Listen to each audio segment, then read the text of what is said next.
Hi friends, ఒక IPL T20 match చూస్తూ popcorn తింటూ ఫుల్గా ఎంజాయ్ చేస్తున్నారా?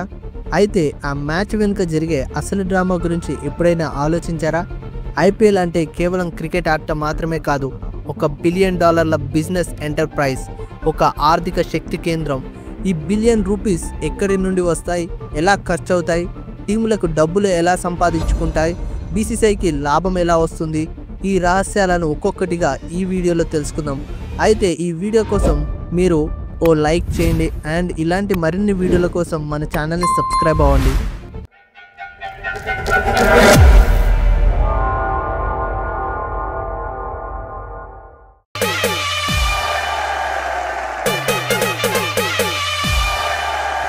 ఇండియన్ ప్రీమియర్ లీగ్ లేదా ఐపీఎల్ 2008లో మొదలైనప్పటి నుంచి ఒక సంచలనంగా మారింది. ఈ గొప్ప ఐడియా వెనుక ఉన్న మాస్టర్ మైండ్ ఎవరో తెలుసా? లలిత్ మోడీ, ఒక తెలివైన వ్యాపారవేత్త. అమెరికాలోని NBA, NFL లాంటి స్పోర్ట్స్ లీగులను స్ఫూర్తిగా తీసుకొని ఆయన ఐపీఎల్ని రూపొందించారు. ఐపీఎల్ను ప్రత్యేకం చేసింది ఏంటో తెలుసా? దాని ఆక్షన్. ఆటగాళ్లను ఆక్షన్లో కొనుగోలు చేసే ఈ స్టైలు అప్పట్లో భారత క్రికెట్లో ఒక విప్లవం. ఒక చిన్న స్టార్టప్లో మొదలైన ఐపీఎల్ ఇప్పుడు ప్రపంచంలోనే 2వ అత్యంత విలువైన స్పోర్ట్స్ లీగ్గా నిలిచింది. అవును, అమెరికా యొక్క NFL తర్వాత ఐపీఎల్దే 2వ స్థానం. ఐపీఎల్ అంటే ఒక డబ్బు సంపాదించి పెట్టే మిషన్ అని చెప్పడంలో ఎలాంటి సందేహం లేదు. కానీ ఈ భారీ ఆదాయం ఎక్కడి నుంచి వస్తుంది? ఐపీఎల్కు డబ్బు తెచ్చిపెట్టే ప్రధాన మార్గాలేంటో ఇప్పుడు చూద్దాం. మొదటిది బ్రాడ్కాస్టింగ్ హక్కులు, అంటే టీవీ మరియు డిజిటల్ స్ట్రీమింగ్ ద్వారా వచ్చే ఆదాయం. రెండోది స్పాన్సర్షిప్లు, కంపెనీలు తమ లోగోను ప్రదర్శించడానికి కోట్ల రూపాయలను ఖర్చు చేస్తాయి.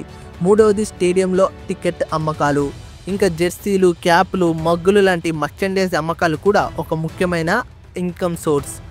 అంతేకాదు ఓటీటీ ప్లాట్ఫామ్స్ లాంటి జియో హాట్స్టార్ లాంటి డిజిటల్ హక్కులు, ఫ్రాంచైజీ టీముల సొంత స్పాన్సర్షిప్లు కూడా ఈ ఆర్థిక వ్యవస్థలో భాగమే. ప్రతి సీజన్కు బీసీసీఐ వేల కోట్ల రూపాయలు బ్రాడ్కాస్టింగ్ ఒప్పందాలు చేసుకుంటుంది. ఇది ఐపీఎల్ ఆర్థిక విజయానికి అతిపెద్ద పిల్లర్. ఐపీఎల్కు బ్రాడ్కాస్టింగ్ హక్కులు అనేవి ఒక బంగారు గని లాంటివి. 2023లో స్టార్ ఇండియా మరియు వయాకామ్ 18 కలిసి ఐపీఎల్ యొక్క 5 ఏళ్ల బ్రాడ్కాస్టింగ్ హక్కుల కోసం ఏకంగా 48,390 కోట్ల రూపాయలు చెల్లించాయి.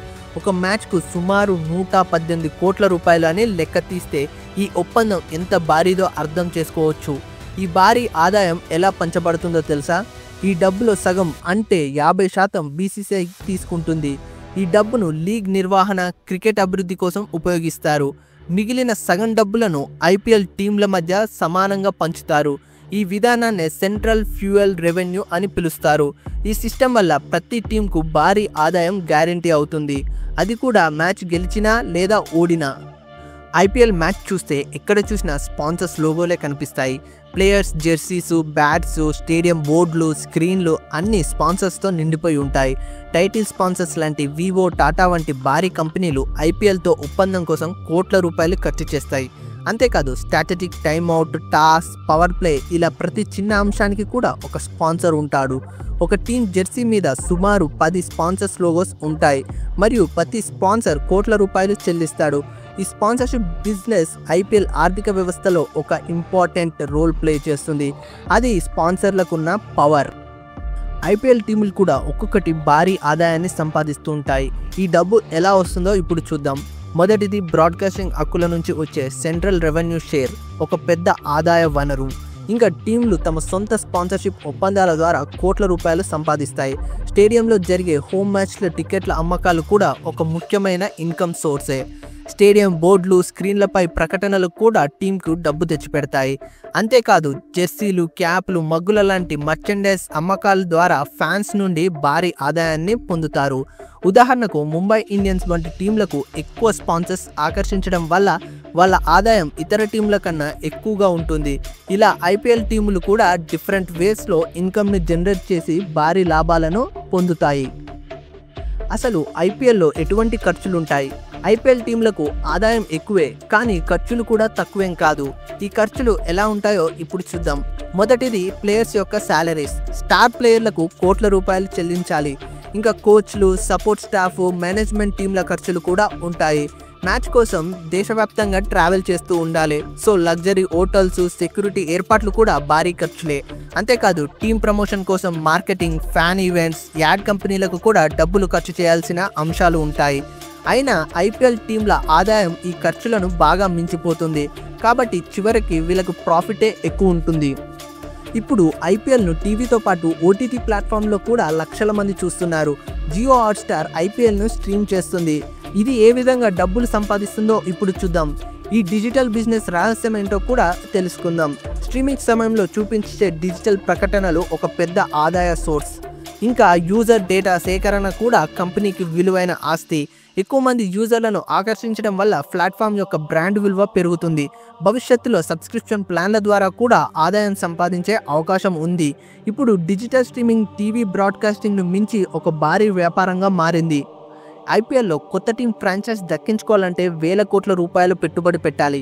2022లో లక్నో సూపర్ జైంట్స్ మరియు గుజరాత్ టైటన్ టీంలను దక్కించుకోవడానికి కంపెనీలు ఒక్కొక్కటి 7,000 కోట్ల రూపాయలకు పైగా ఖర్చు చేశాయి. ఈ భారీ పెట్టుబడికి ఎందుకంత ఖరీదు? ఎందుకంటే ఇది లాంగ్ టర్మ్ లాభదాయక ఒప్పందం కాబట్టి. సెంట్రల్ రెవెన్యూ షేర్, స్పాన్సర్షిప్లు, టికెట్ అమ్మకాలు, మర్చెండైజ్ ఇవన్నీ ఫ్రాంచైజ్కు 7 ఏళ్లకు పైగా భారీ రాబడిని అందిస్తుంది. ఒకసారి పెట్టుబడి పెడితే లాభాల సునామీ వస్తుందన్నమాట. ఐపీఎల్ అనేది కేవలం టీంలకు, బీసీసీఐకే కాదు, స్థానిక ఆర్థిక వ్యవస్థలకు కూడా ఒక గొప్ప బూస్ట్. ఐపీఎల్ మ్యాచ్లు జరిగే నగరాల్లో ఒక ఆర్థిక విప్లవం జరుగుతుంది. హోటల్స్ అన్నీ ఫుల్ అవుతాయి, క్యాబ్ బిజినెస్ బూమ్ అవుతుంది, ఫుడ్ అండ్ బెవరేజ్ అమ్మకాలు ఆకాశాన్ని తాకుతాయి, లోకల్ బ్రాండ్స్కు ప్రకటనల అవకాశాలు లభిస్తాయి. అంతేకాదు ఈ మ్యాచ్ల వల్ల స్థానికంగా ఉద్యోగ అవకాశాలు కూడా పెరుగుతాయి. ఒక ఐపీఎల్ మ్యాచ్ ఒక నగరాన్ని కోట్ల రూపాయల ఆదాయాన్ని తెచ్చిపెడుతుంది. ఇది నిజంగా ఒక ఆర్థిక పండుగ. ఐపీఎల్ టీమ్స్ ఒక్కొక్క దాని విలువ ఎంతుంటుందో తెలుసా? 2024 నాటికి ఐపీఎల్ టీంల విలువ ఆకాశాన్ని తాకింది. ఉదాహరణకు ముంబై ఇండియన్స్ విలువ ఏకంగా $1.3 బిలియన్, అంటే సుమారు 10,000 కోట్ల రూపాయలు. చెన్నై సూపర్ కింగ్స్ విలువ $1.15 బిలియన్. ఈ టీంల విలువ కొన్ని చిన్న దేశాల జీడిపిల కన్నా చాలా ఎక్కువ. ఐపీఎల్ టీంలు ఇప్పుడు కేవలం క్రికెట్ టీంలు కాదు, అవి ఒక బిజినెస్ ఎంటర్ప్రైజులుగా మారాయి. ఈ విలువ పెరుగుదల వెనుక బ్రాడ్కాస్టింగ్ ఒప్పందాలు, స్పాన్సర్షిప్లు, ఫ్యాన్ బేస్ ఉన్నాయి. మనందరికీ ఐపీఎల్ ఒక ఆటలా కనిపిస్తుంది, కానీ బీసీసీఐకి, ఫ్రాంచైజీలకు, బ్రాడ్కాస్టర్లకు ఇది ఒక $1 బిలియన్ బిజినెస్. ఇది ఒక సక్సెస్ఫుల్ బిజినెస్ మోడల్, ఒక ఆర్థిక శక్తి కేంద్రం, ఆటను ఆదాయంగా మార్చిన ఒక గొప్ప ప్రయోగం. ఐపీఎల్ అనేది కేవలం క్రికెట్ కాదు, ఒక ఆర్థిక విప్లవం. ఈ లీగ్ భారత క్రీడా రంగాన్ని మాత్రమే కాదు, ఆర్థిక వ్యవస్థను కూడా మార్చేసింది. ఈ వీడియో కింద గైస్, ఈ వీడియో మీకు ఎలా అనిపించింది? ఇలాంటి ఆసక్తికరమైన బిజినెస్ సీక్రెట్స్ గురించి, మిస్టరీస్ అండ్ సైన్స్ వీడియోల కోసం మన ఛానల్ని సబ్స్క్రైబ్ చేయడం మర్చిపోవద్దు. అండ్ ఈ వీడియోని వెంటనే లైక్ చేసి మీ ఫ్రెండ్స్కి షేర్ చేయండి. అండ్ కామెంట్లో మీ యొక్క అభిప్రాయాన్ని తెలియజేయండి. మరి కొత్త వీడియోతో కలుస్తాను ఫ్రెండ్స్. అంతవరకు ఐపీఎల్ని చూస్తూ ఎంజాయ్ చేయండి.